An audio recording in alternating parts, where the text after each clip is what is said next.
Hi, this is Regeline Sabat, also known as Gigi, and you're listening to Walk With Me podcast. My guest today is Kay Rubacek.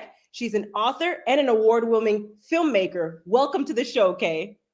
Thanks for having me, Gigi. I'm so honored to be here. Such an honor to have you here today. Now, why don't you start off by telling us more about you and where are you from? Well, you may guess from my accent, I'm originally from Australia, but the story I like to tell people is where my family came from, because that's such an inspiration to me, and I find that it's helping. I like to use this story to help people deal with problems that we're dealing with today in the world. So my family actually escaped from communist regimes 3 times. First in Russia in the 1920s, then in China in the 1950s, where when my father was a teenager, he was born and raised in China as a Russian boy, actually, because they escaped in Russia. And then my husband's family escaped from the former Czechoslovakia when that was under communist rule. And I was lucky to be born and raised in Australia, and I moved to America here in 2010. Which has just been fantastic because I've just got to learn so much about this country, which, the impressions about America out in the world are not necessarily matching what's really going on here, because I'm just I think I'm very pro America, Americans and American values after being here, because in Australia we're not always told, what's really going on here. So it's just great to be on the ground and see how things really are. And so that's a little bit about my backstory and why I guess I'm just so a bit of a freedom fighter now, to be able because my family's lived through some really tough times, and we're in tough times now as well. And times change, of course, but tyranny, danger, tragedy, all of these things are part of the human experience. And I think we can learn so much from history and from the past. And I'm certainly been doing that through my own experiences and my family, putting that into my books and my films and bringing that all together. So that's what I'm really, I guess, passionate about sharing with people is a bit about my story. That's a bit about me. Very inspiring. Now, tell us a little bit more about your book. Who are China's Walking Dead? It's a scary title, yes. And okay, now this is based on interviews with former Chinese Communist Party officials. Okay, so when some people have said to me, okay, well, that's such a scary title. Well, actually, it's a scary subject. It's about what socialist mentality, communist mentality does to a nation and to individuals. And so myself, I've interviewed more than 100 survivors from communist regimes. Majority of those were from China, because China's the biggest regime under a communist party. You can't call them a communist country because they themselves say that they're socialist, they're heading towards communism. But anyway, my book is interviewing former Chinese Communist Party officials, as well as other victims of the Communist Party, and really getting into the heads of what happens when we forget God, when we forget faith, when we replace that with a group of elites that want to play God, essentially, and start to disconnect us from our souls. And in China, they've done this for a very long time. And under the Chinese Communist Party, it wasn't like that before, but the Chinese Communist Party has done this. The Communist Party did this to my family also in Russia. And so I've been able to really dig deep into this in this book, and also put my own experience in there of coming to understand who are the Walking Dead, because it actually came from a Chinese term that they told me, some of the officials. They called themselves the Walking Dead.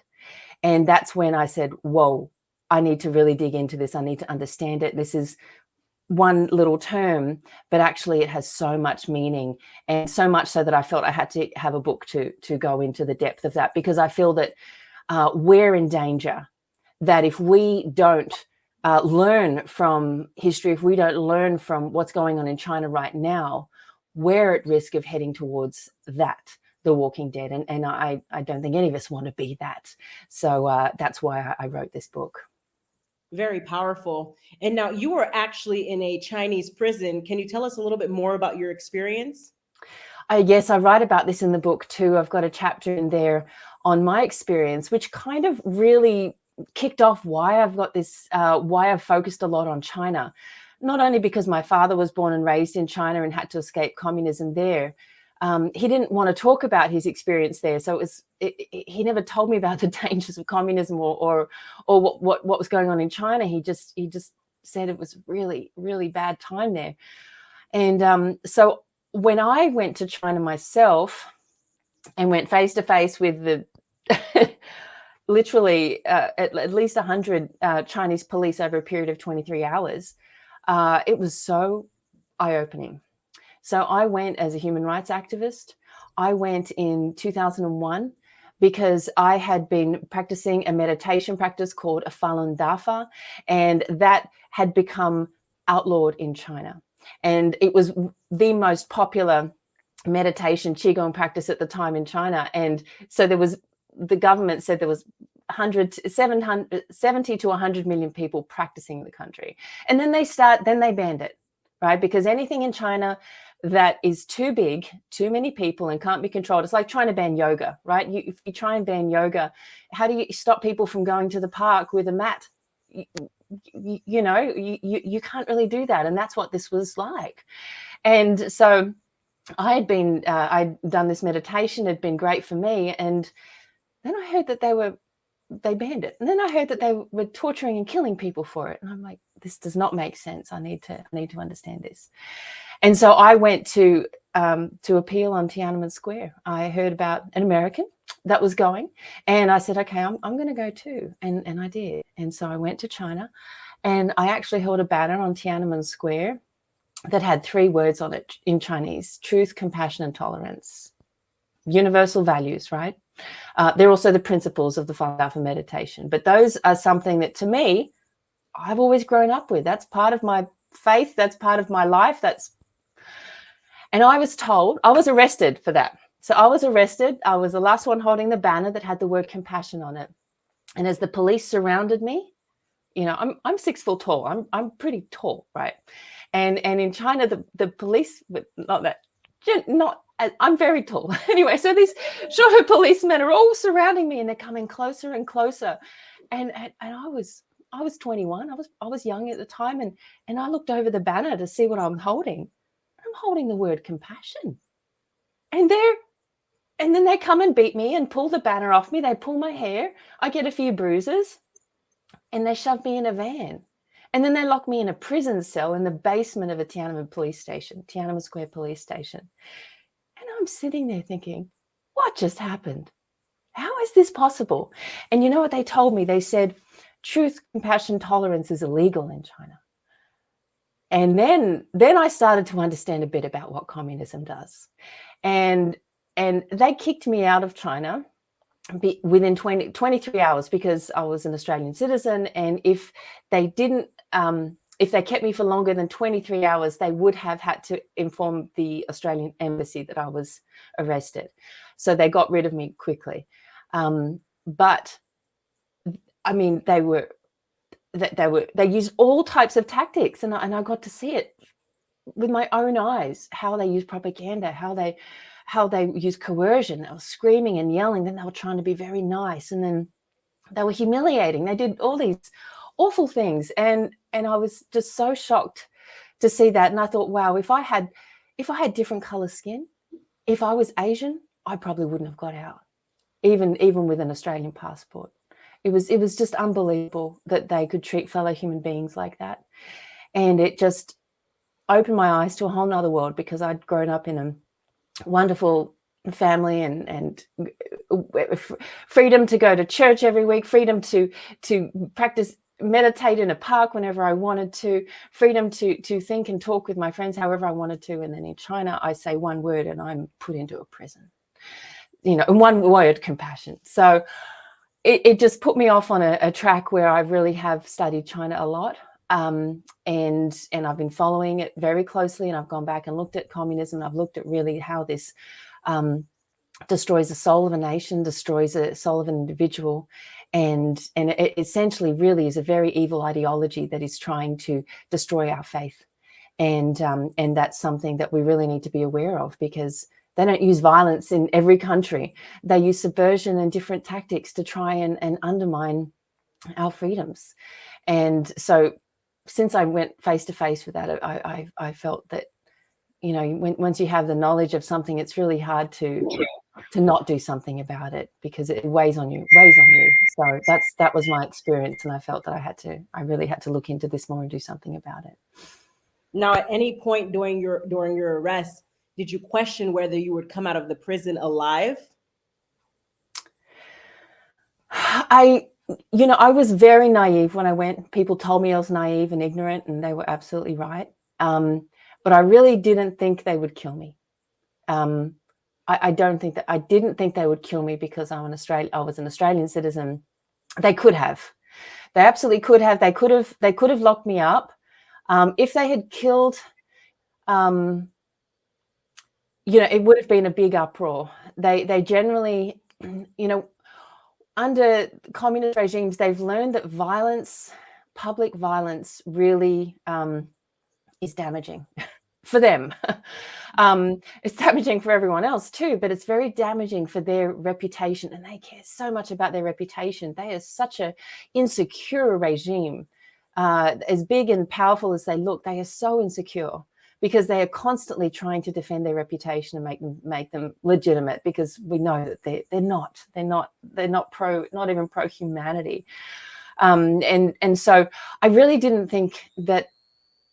I really didn't know, but I really thought that I would come out alive. Bruises, would I be arrested? How would I be treated? There was other people there who were sexually assaulted, other women. My friend had a bloody nose and broken finger. There was some others that got taken away individually, and they got beaten very badly. And I was lucky that I just came back with with bruises and just a scarred soul, I guess, once you sort of witness how people can be brainwashed to the extent that they're willing to persecute you for holding a sign that says compassion, and they think that that's normal to arrest someone for doing that. It's just so beyond belief. But this is a massive country that's trying to take power over the world and really undermine America and American values and undermine our faith. So I feel like we need to understand how they think. And anyway, that's my answer. I know you asked, would I get out alive? I really think I did think I would get out alive, but I was very naive and ignorant at the time. Amen. And I'm so sorry to hear about that. And thank God that you're still with us today. Now, Kay, can you tell us a little bit more about your new film, Finding Courage? That is a family story that is, it was my trip to China did inspire this movie, but it was a woman that I met in California who, she came from China, but she lives in America now. And she smiles, right? Smiles are so powerful. She has overcome such tragedy. The tragedy in her life is just unbelievable. Her sister was killed in a labor camp. Her brother in China, her brother was sent to 13 years in prison for printing flyers. Printing flyers. Freedom of speech in China doesn't exist, right? She was arrested. She was arrested for holding a banner too. And she was put in the same prison cell as me. I didn't realize that until I met her. And I was like, wow, we were in the same prison cell. But because you're Asian and you have a different passport to me, I made it out easily. Where she was, the treatment that she received was absolutely horrific. And in the movie, we don't go into, there's a fine line between what people can take, and I'm not interested in making horror movies, but I love triumph over tragedy stories, and I love faith over fear stories, and I love family stories. So that's what this story is. It shows that there is hope, and what I find is no matter how hard things get, when I'm dealing with stuff in my life, and I know when making that movie, because I also edited it as well, and it's editing a documentary film when you've got secret undercover footage that was filmed inside a Chinese labor camp, when you know that people are in danger from giving that footage to you. That's a burden there. When you interview all these people who say, I've never told anyone this before, and I'm listening thinking, I don't think I'm going to be able to include that part in the movie, but you're telling me, what do I do with this story now? There's so much weight that comes with these tragedies that people tell you, and you just feel you have to do justice to their story. So there's so much, I felt a lot of pressure making this movie, but I would think about the story, the characters in this movie, and think, they went through so much, and here I am complaining about, you know, my problems, my difficulties, and the ability to overcome such tragedy and still come out on the other end with hope, with faith, with a smile. I just say, okay, I really have nothing to worry about. It just gives you such perspective. And so that's what Finding Courage is for me. But for everyone that's been filming, screening in film festivals throughout the country, we're so honored to have it won 5 Best Picture awards and lots of other awards. And being in the audience with people, and you hear them laugh at the same time, you hear them gasp at the same time, and there are tears, you know, you hear people crying, but you just know this story touches everybody at wherever you're at, and I just think it's these universal stories that we can use to encourage each other to say, yeah, times are tough, but we can get through it, but we've got to have faith. We really got to have faith. Yeah. Amen. Finding courage truly matters. Ladies and gentlemen, I have watched a film. I highly recommend checking it out. It's such a powerful film and very inspiring. Now, Kay, can you tell us more about your experience as a third-generation fighter of communism?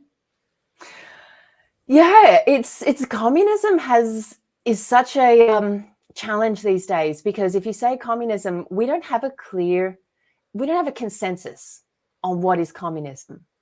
And the biggest challenge I found is that we never had the trials for the crimes of communism.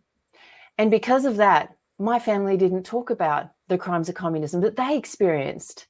You know, my grandparents and great-grandparents, they saw dead bodies hanging in the trees through the forests while they had to go by foot, sometimes horseback.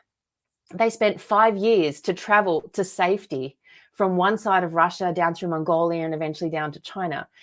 And their story, they didn't want to talk to us about it because they found freedom.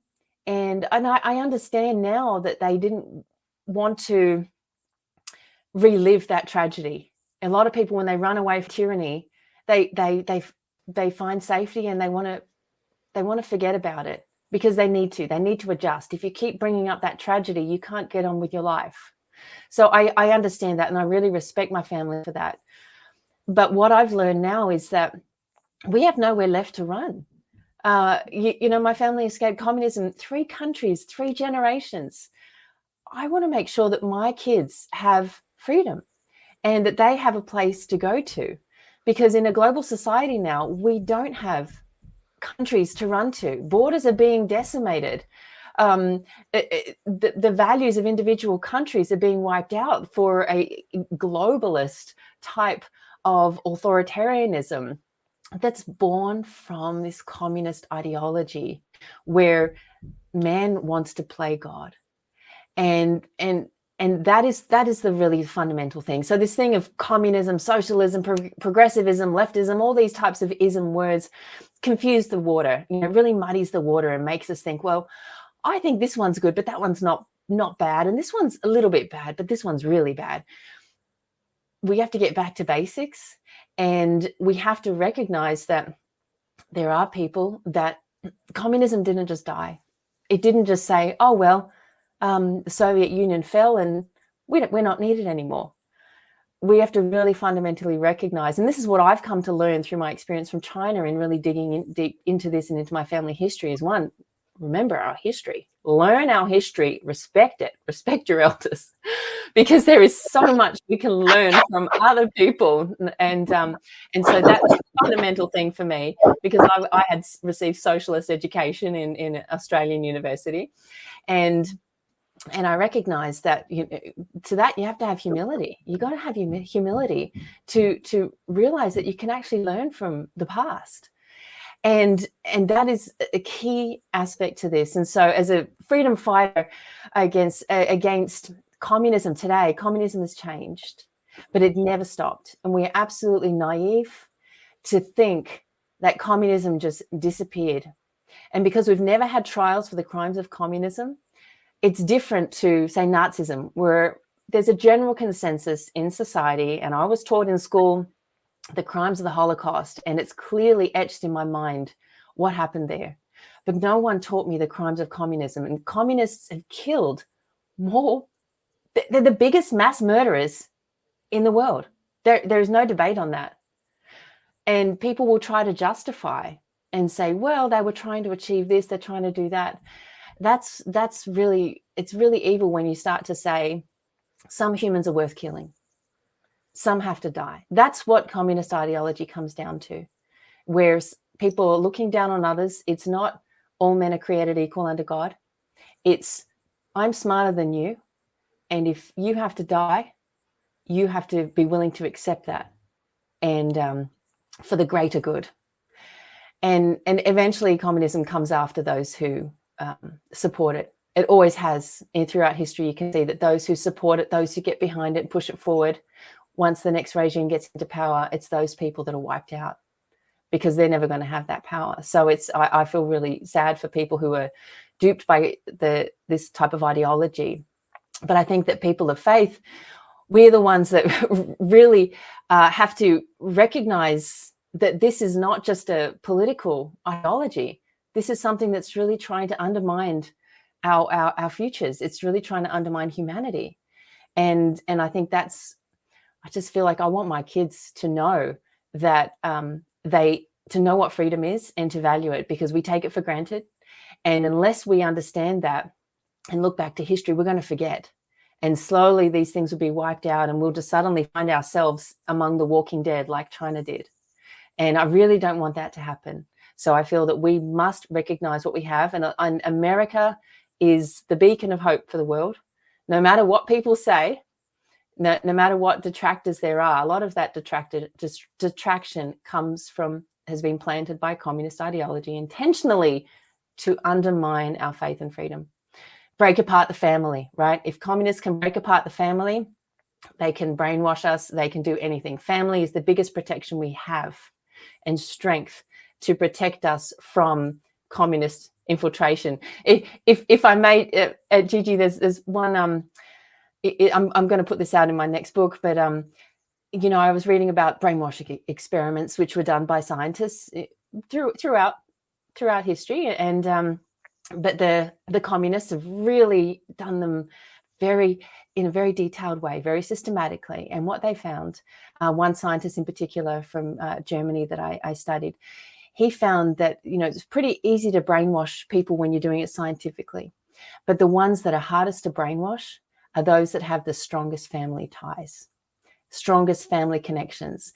And when I read that, I said, yes, this is what we need. We need to be reminded of our own power, of our God-given powers, our God-given strength. And we need to remind each other and strengthen these things, because we have a lot of defense against communism. We have a lot of defense against tyranny and these things that are trying to undermine us, because it's so easy to get scared and worried about, it's too big, it's too complex, it's too impossible. Like the CCP, like Chinese Communist Party, it's impossible. It's not. It's not if we walk with God. It's not if we have faith on our side. It's not if we really strengthen our families, remember our history. So I'm actually really inspired and excited to know and to be able to share that there is a lot of hope against any tragedies and danger that we're facing. And you, me, everyone listening is we're essentially all walking miracles, and we just have to remember that. And then we really have the power, because the communists are always trying to tell us that we're stupid, we don't know anything, and that we need these elites to tell us what to do and what to think, because we're just not smart enough by and do exactly what they want. We need to really call that out and say, that's not true. I'll follow God, not you. Thank you very much. So that's my take-home message. I think for where as a freedom fighter, I think we really have to fight in this way. This is where I think we need to go. Very true. Now, you did have some comments that came in from Eden's Living TV. She says, "Hey, beautiful ladies, fight to save our children and families." She also said, "Truth, family ties are what defeats darkness." Thank you for listening in. And Rudy Goldenhigh says, "Amen. Everything in the Bible is built on relationships." Oh, and isn't relationships what is being attacked, right? Divide and conquer is straight out of the communist playbook. And it just happens again and again where we're made to hate each other. Where is that? Where's the love in that? Where's the need? And we, people of faith especially, we have a lot of power because we have that the strength of God on our side. We have to make sure we don't hate, because it's too easy to fall into like that. I've done that. I've fallen into that trap of like, oh, they're bad, they're hurting us, they're doing this, they're doing that. We have to not fall into the trap, because if we do, then we just play right into it. And we shouldn't hate, because hate is such a powerful emotion that can just destroy families. It can destroy everything. And it doesn't mean that we have absolute tolerance for heinous crimes and things like that. No, but we shouldn't fall for the deception. They're trying to get us to hate each other, fight, argue, not talk to each other, break those relationships within our society and break the relationships within our families.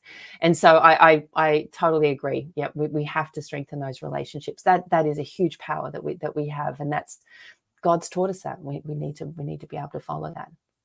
That's right. Love conquers hate. Now, Kay, how important is it for society to place God back in his proper place, which is first? It's fundamentally important, because if you trace back the roots of, say communism, right? To me, Karl Marx wrote in his works, he called it a specter. What is a specter? It can be a devil. It can be a ghost, a spirit. It's anyone who says that communism doesn't believe in spirituality or anything. It's just not true. It's essentially, it's a form of worshiping the devil. It's I mean, and this is what is always trying to play God. And if we play God, we're putting ourselves above God. And that's the ultimate danger when we disrespect it's to me, it's far worse than disrespecting our elders. Disrespecting our history is disrespecting our Creator. And when we have humility and respect for the Creator, then everything's possible, and we can overcome anything and everything. And no matter how bad things get, we can and will get through it. But we must put God in the right place. In China, the Chinese Communist Party is always above every religion's God. And that just says everything to me. If you cannot put God in the right place, then we really have a problem. And we just should not compromise on that. I say that's one thing we should not compromise on, and we should never put politics above God, and never put a political, tyrannical, murderous regime above God. I think that's fundamentally important. That's very true. And now I watched one of your documentaries as well. And in the documentary, you all cover the Constitution. How important is the Constitution? Oh, for America, I say it's fundamentally important. I mean, that's what makes America America. And without it, I don't know what we would have.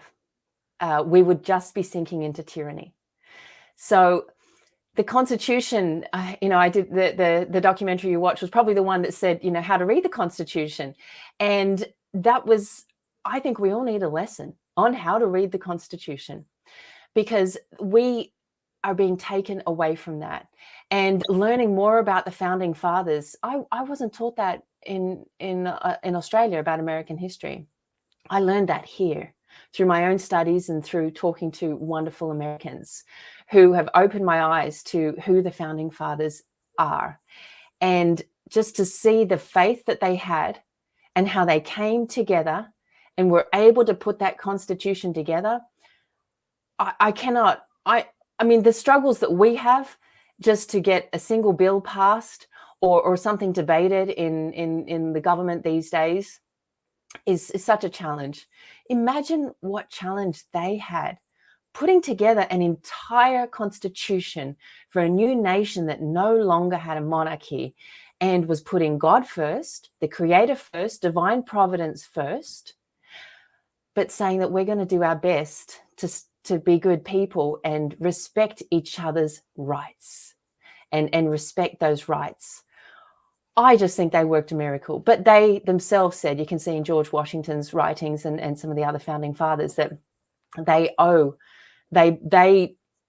credited that to the creator, to divine providence, not to human beings. Because, and when I read the Constitution and I think about how they were able to achieve that, I think it is a miracle. And that's, again, where we have to give credit where it's due. And that's what America is founded on, that. Without that, what do we have? It's not America anymore. Very true. And now, Kay, can you tell us more about the major challenge that you had to overcome? The major challenge I had to overcome. Oh, you know, I'm a Capricorn. I just think whatever that's worth for anyone who looks at that, whether it's right or wrong, I just fit a lot of those traits. I work very hard. I'm a bit of a workaholic, and sometimes it gets me down, and I just find that you know, when I take on a lot of work and you get weighed down by a lot of negativity, and with the studies that I've done over these last decade or so is hearing a lot of these stories, as I mentioned a bit earlier, is these tragic stories that I've heard from so many people. And when they tell you that to your face and they say, I've never told anyone this before, and they're crying, and I'm sitting there listening and I'm thinking, oh my gosh, you know, this is such a powerful story. And I couldn't share it publicly because it was in a private interview, but they opened up to me, and this happened again and again and again. And I thought, I can't, I know that's not going to make it into the movie, because in the movie you've only got your 80 to 90 minutes to play with.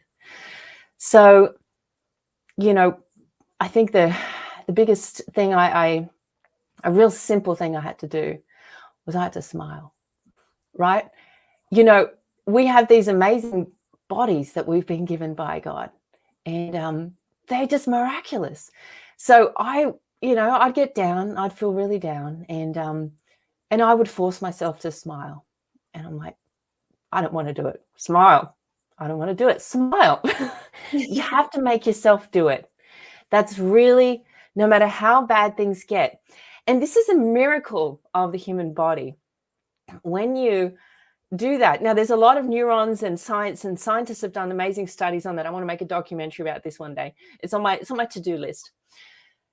The way it connects to the body, to the neurons, to the dopamine and all the things that go on in our miraculous human bodies that we have on this earth, it actually makes you feel better. And we are pushed into such a short-term thinking mode these days, where it's like, oh, you've got another meeting. Oh, you've got to slide through that Instagram feed. Oh, you've got to click like. Oh, that video's 10 seconds. No one's going to watch a 2-minute video. They just want 10 seconds now. Everything's short, fast, fast, fast. We don't take the time to do the basics and get back to basics, get back to our traditions.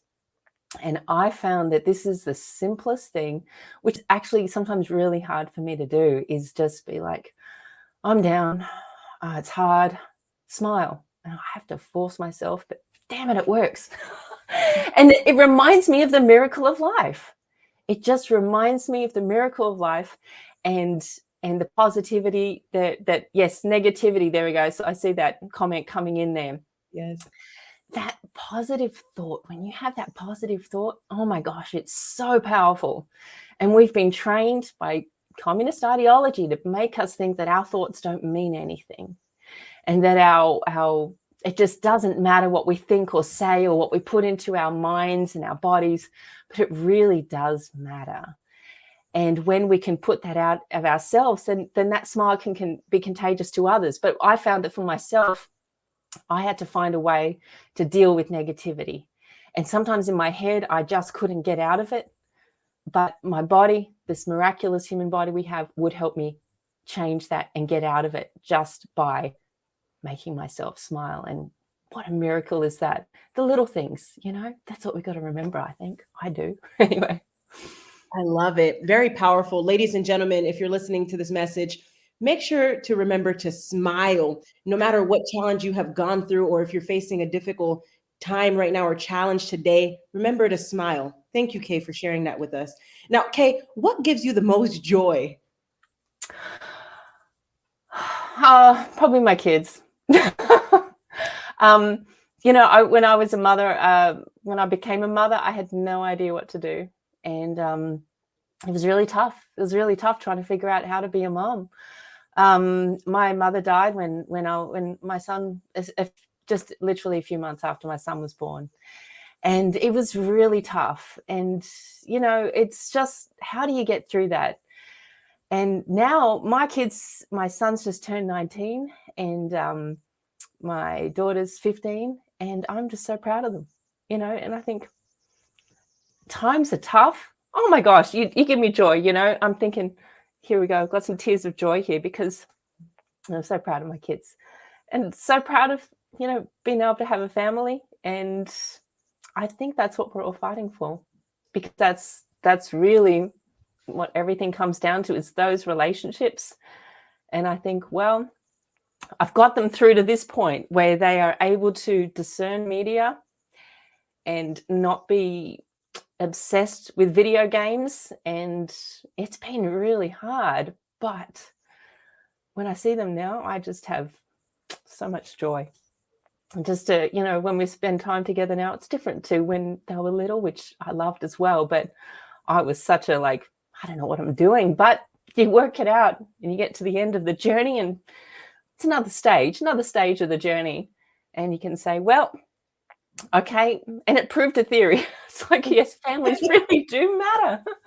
So I can say I lived that one and I survived it. And I'm so looking forward to the next stage with them as they get into their 20s. And I can say with such joy that our families can be so strong and so powerful, and we can get through anything together, but we have to not give up because it's hard.